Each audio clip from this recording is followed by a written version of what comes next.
గెరాసేనుల దేశంలో యవనస్తుడున్నాడు. ఆ యవనస్తుడు దయ్యముల చేత పీడించబడుతున్నాడు. భయంకరమైన స్థితి. తన శరీరాన్ని తనే గాయపరుచుకుంటున్నాడు. రాళ్ళు తీసుకుంటాడు, రాళ్లతో ముఖానికి వేసి కొట్టుకుంటూ ఉంటాడు. బ్లడ్ వచ్చేస్తూ ఉంటుంది, రక్తం కారిపోతూ ఉంటుంది. అయినా సరే అతనికి అవగాహన లేదు. బట్టలు వేసుకోడు, శ్మశాన వాటికల్లో నివసిస్తూ ఉంటాడు. ఆ యొక్క శ్మశానాల్లో ఆ శవాల ప్రక్కన కూర్చుంటూ ఉంటాడు. తల్లిదండ్రులు చాలా బాధపడతారు. ఏమైంది మా అబ్బాయికి? తన శరీరాన్ని తనే గాయపరుచుకుంటున్నాడే, శ్మశానంలోకి వెళ్ళి ఆ యొక్క శవాల పక్కన కూర్చుంటున్నాడే, బట్టలు కట్టుకోవడం, ఆ పరువు అంతా కూడా ఎంతో భయంకరమైన రీతిలో పాడు చేస్తున్నాడని తల్లిదండ్రులు బాధపడుతున్నారు. కానీ అతనికి అర్థం అవ్వట్లా. రోజు రోజుకి వేళకు ఆహారం తిండు, ఆ మట్టి తినేస్తున్నాడు, శ్మశానంలో ఉంటాడు, ఆ బూడు తినేస్తూ ఉన్నాడు. ఇంత భయంకర స్థితిలో ఉన్నటువంటి ఆ వ్యక్తిని ప్రభువైన యేసుక్రీస్తు ప్రభువారు రక్షించారు. స్తోత్రం చెప్పండి.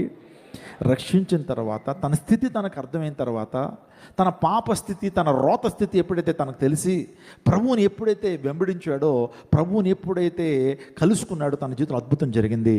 అటు తర్వాత ఏం చేశాడంటే, రక్షించబడిన తర్వాత ఆ వ్యక్తి ఆ యొక్క భయంకర స్థితి నుంచి బయటకు వచ్చిన తర్వాత, ఆ శానంటుడి దయ్యముల నుంచి విడుదల పొందిన తర్వాత ఆ వ్యక్తి ప్రభు పాదాల దగ్గరే కూర్చున్నాడట. స్తోత్రం చెప్పండి.